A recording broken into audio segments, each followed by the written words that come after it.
So a composite function is a process of executing two functions in succession. The output of the first becomes the input into the second. And we've seen this earlier in the course. Anybody remember where we saw an example of this? Taking the output of one function and making it the input of another to do two processes in succession. Nope. So what are we talking about? Two functions in succession. Yeah. Yeah, so when we had the exact rate function, and then we took a current x value and we put it into left of x, and then we put left of x into the rate function to build the step function. Do you remember this?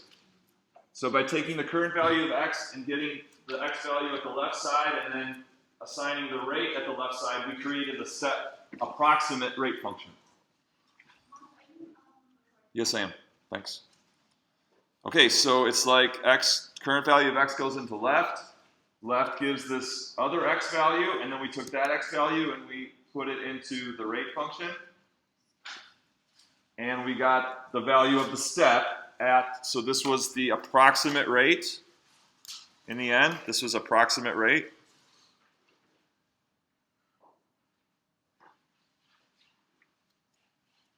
Given the current value of x. And the middleman was left x. So we first had to get left, and then from left we got the approximate rate. And so the overall single process gave us the approximate rate of change at the current value of x by doing those two in succession. So this is one example of how we used composite function this semester earlier. So what we want now is we want to talk about would you find the rate of change of such a composite function. So before we do that, let's practice seeing these as composite functions. So each of them could be modeled as g of f of x.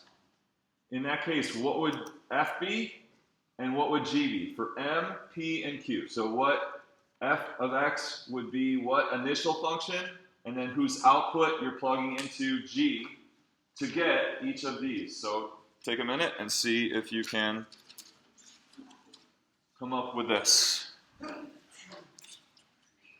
What is f and g in each case? You can definitely work with those around you.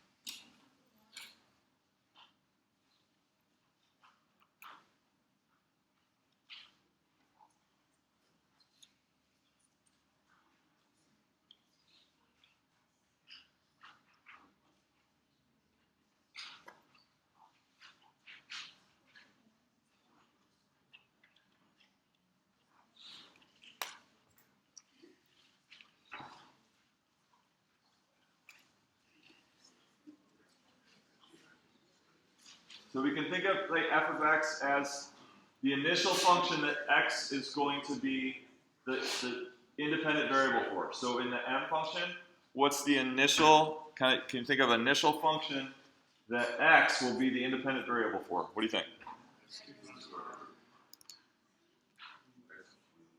Yeah, so one possibility, there's actually more than one possibility. We'll go with x cubed minus 5. So that's kind of like the starting function in the two-step process. You would take a value of an independent variable and you'd put it through x cubed minus 5. And then you'd take x cubed minus 5 and you'd put it through what process? Square root of x. Does it make sense? So you're going to take your current value of x, you're going to execute x cubed minus 5, and you're going to take that and you're going to put it into square root. Okay, do the others now. Do p and q. Go. If you haven't yet.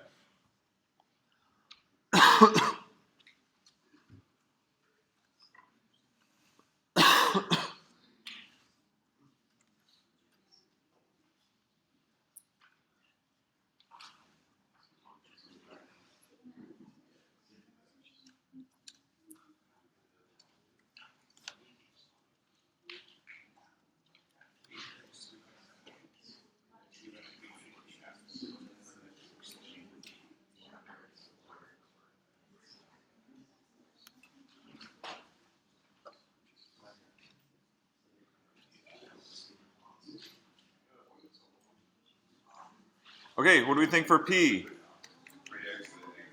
3x to the 8th. And G, then? E to the x. You could have also put just x to the 8th. F could have been just x to the 8th, and then what would G be? E to the 3x. E to the 3x, right? So you could have it x to the 8th and e to the 3x. That would also work. But we'll go with this. Last one. 1 over x squared and sine of x. Okay. So let's talk about, we've got m of x, and generally it's a square root function. What was our rate of change of the square root? So if I wanted to look at the rate of change of m with respect to x, so we're just going to conjecture here. What might be, for those, so this question is for those who have never had calculus before. What might be conjecture? So m is kind of like a square root function. What was the rate of change of square root?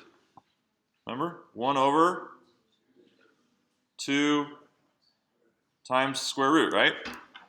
So here's a conjecture. 1 over 2 square root of x cubed minus 5. Is that a reasonable conjecture for the rate of change? All right, what might another one be? So another one might be, so 1 over 2 square root of, so look, we got another function in there, so what might be inside there? Maybe 3x squared. How about that? Is that another reasonable conjecture? Yeah, so these are two, so if we don't know any better, all we know is the square root rule for rate of change. And so we've got this composite function.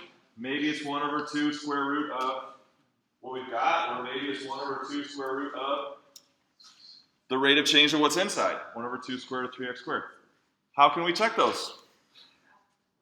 Yeah, use the graph. So let's do this. So we're gonna, we know we've got the trusted form. So regardless of what kind of function we have, we can get that rate of change function with the trusted form, and then graph these two and see how we do. So let's do that fast.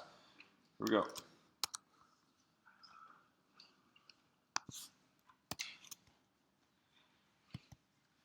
So we'll define, so it's m of x equals square root x cubed minus 5. So let's do trusted form. So r sub m of x.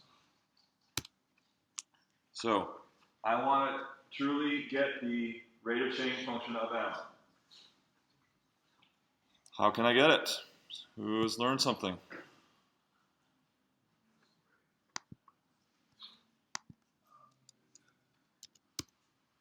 Everyone write it down. Write it down. Everyone write it down. What? When I graph r sub m, the rate of change m with respect to x, it's going to graph the right rate of change function. Write down what I should type in.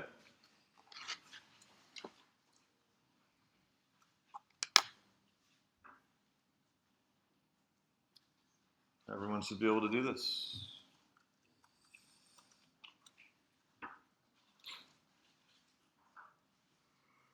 Okay, you're writing right here. Tell me what you did. Okay, so what function is our function? So go ahead. M of x plus h minus m of x all over h.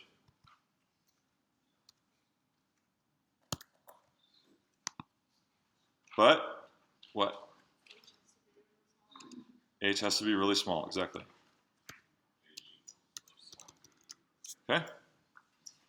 All right, so let's graph it. So we want y equals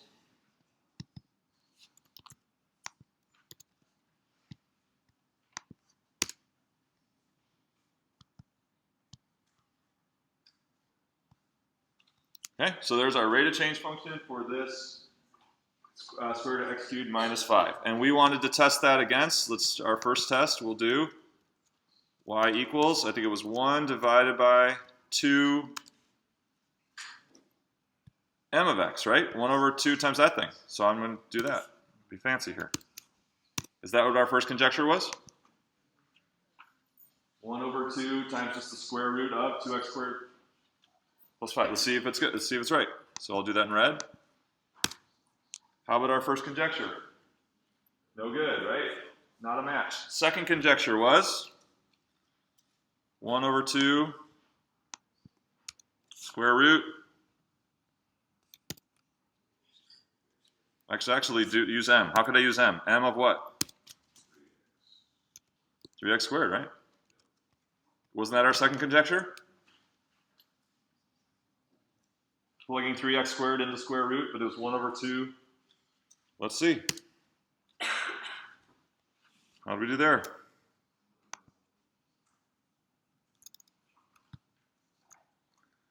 It's not happy about something there. It's really okay. Neither of them are right. Okay, neither of them are right. Okay, so let's figure this out here.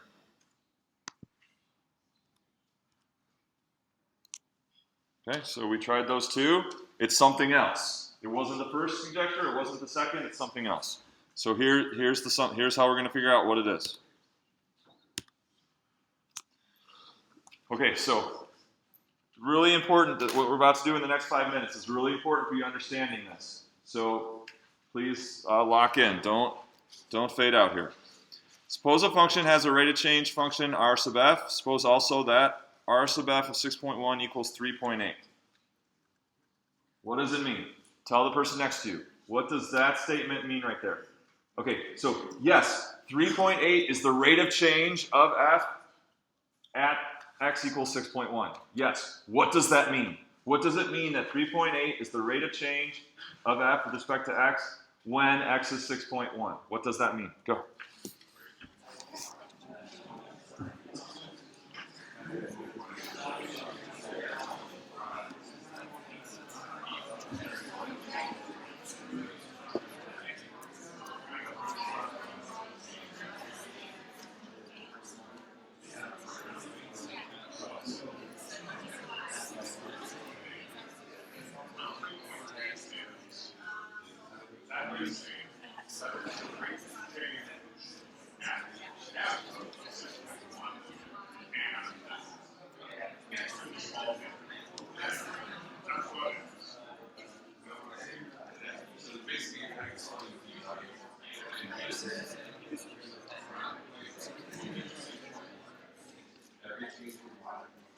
Okay, let's see how we did.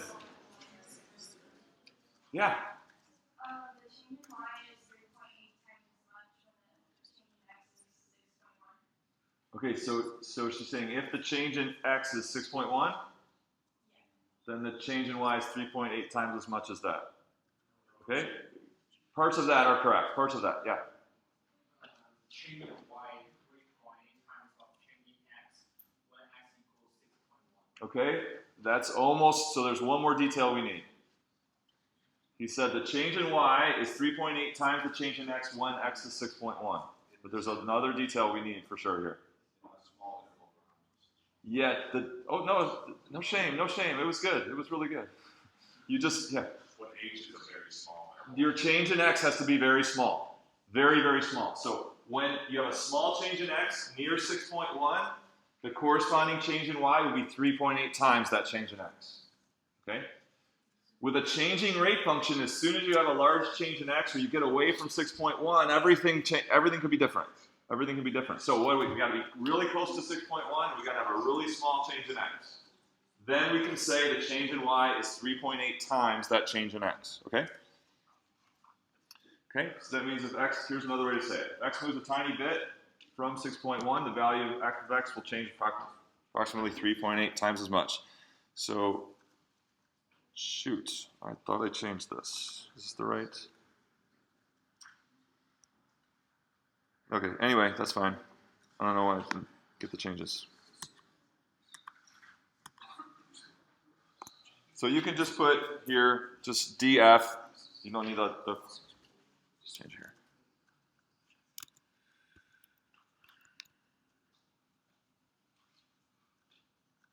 I remember changing this. I guess I did it on the wrong file. Okay, so it's just, you can just say f. Okay, so the change in the independent or the dependent variable will be 3.8 times that change in x. Okay, another way to say, so you could also split, since 3.8 is the rate of change of f with respect to x when x is 6.1. Okay, so either of those would be okay.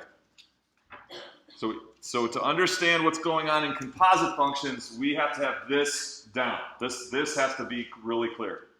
Any questions? And this is review, but it's going to be the primary idea to make sense of how to get the rate of change of a composite function. So here we go. Ready? So here's a scenario. I got two functions f and g. The rate of change of f of x equals 5 at the point 627. The rate of change of g of x equals 3 at 2714. So what we're after is the rate of change of g of f of x, composite function, right? We want the rate of change of this composite function with respect to x at x equals 6. So what are we going to do? We're going to start, just like we always do, we're going to start with what? Just like you did on the previous screen. To make sense of the rate of change, we start with a small change in x. We're going to let the input into f change a little bit. And when the input into... where are these changes? I've worked on these changes. It's frustrating. It's been hours and then it's not right. Okay, there we go. Okay, so we're going to change f by a little bit. Sorry, change x by a little bit. And what's going to happen to f when we do that? What's going to happen to the function f when I change x by a little bit? We should all know this. It's going to change how much? 5 times as much. 5 times as much it's going to change. The output of f is going to change 5 times as much. But that, and where do we get that? Because we know the rate of change is 5 at that point. Now, that little change in the function f is now a little change into g, right? Because in g of f of x, so if you have a little change of f, right here, that's going to become a little change in g. And so when you have a little change the little change in f is going to be a little change in the input or the independent variable of g. So what's going to happen to g when f changes a little bit? What's going to happen? How much is g going to change when f changes a little bit? 3 times as much as f changed. See that?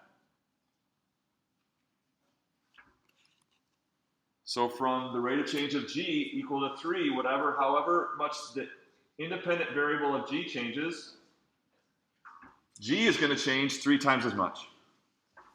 So what's the overall result then? So if we change the input of g of f of x by a little bit, how much does the overall output of g of f of x change? 15. 5 times for 5 times is the change in f, and then that little change gets magnified by 3 because of the rate of change of g. So the output of g of f of x changes 5 times 3 times as much as the change in x. Okay, and if we want to write that symbolically, that's what? The rate of change of f with respect to x, that's the 5, times the rate of change of g with respect to f now, and that's our 3.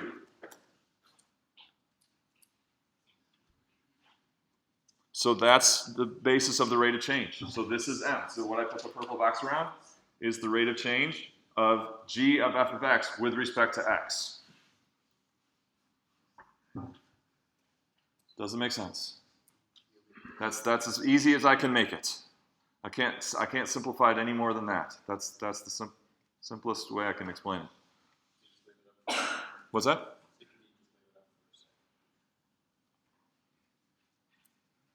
So again, what happened? X changed a little bit, and according to the function, x goes into f first. So according to the rate of change of f, we're going to get a change in f 5 times as much as the change in x. Now that change in f, that's going into g. And according to the rate of change of g, the output of g is going to be 3 times as much as the change that goes into g. So then the overall, what happens is the original change in x is 5 times as much, and then 3 times as much as that. As the change works its way through the composite function, you're going to have the rate of change of f times the rate of change of g with respect to f. And that's the 5 times 3. Okay, so this is what's called the chain rule. The chain rule. The rate of change of a composite function, the rate of change of g composed with f with respect to x is the rate of change of f with respect to x times the rate of. Okay, so since multiplication is commutative, that's just a fancy word that means the order doesn't matter. We could put either one first, okay? We may sometimes apply it this way, so when we're actually applying this rule to find rate of change functions, sometimes we're going to apply it this way, or we may switch the order, okay? So we may do that one first.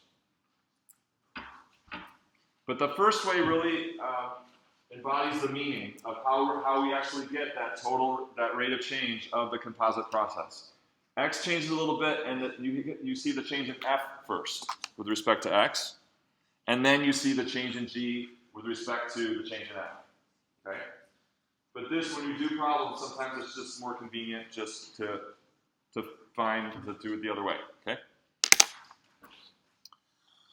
Okay, so let's go back to these. So what did we say f was? F was x cubed minus 5, and then this was square root of x. Okay, so when x changes a little bit, we look at the rate of change of f. What's the rate of change of f? Think before you speak. So what's the rate of change of f with respect to x? 3x squared. And so f is going to undergo some amount of change. What will the rate of change of g be with respect to that change in f? It's going to be 1 over 2 radical, but with respect to f, right? Not with respect to x. With respect to f. So that is applying that rule that we just derived. X changes a little bit. F changes by 3x squared times as much. So f is going to change a little bit. And g will change, what? 1 over 2 square root x cubed minus 5, as much as f changes. Okay? So what was this one? 3x to the 8th and e to the x. So when x changes a little bit, f changes by how much? 24 x to the 7th times as much as x changed. And so then f will undergo a change. How much will g change with respect to the change in f?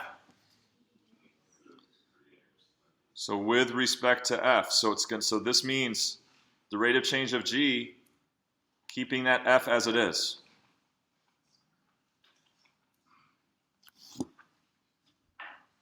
It's not the rate of change of g with respect to x. It's the rate of change of g with respect to f of x.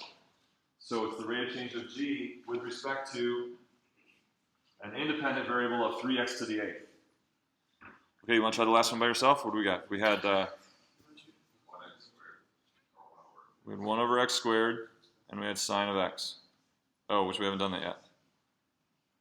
So the rate of, you'll need to know, the rate of change of sine of x is cosine of x. So with that fact, now you can do it.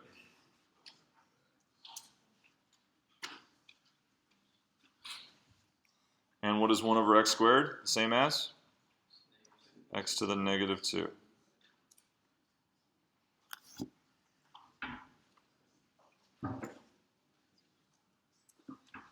So rate of change of f with respect to x? Negative 2x. Negative third. times the rate of change of sine with respect to f. Cosine of?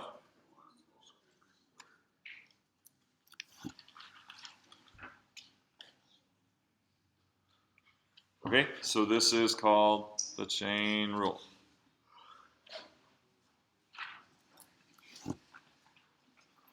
Because it's this magnification effect. As you work through each function, you have this magnification effect, and each rate of change gets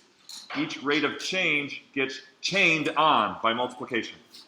We're chaining on the next rate of change by multiplication.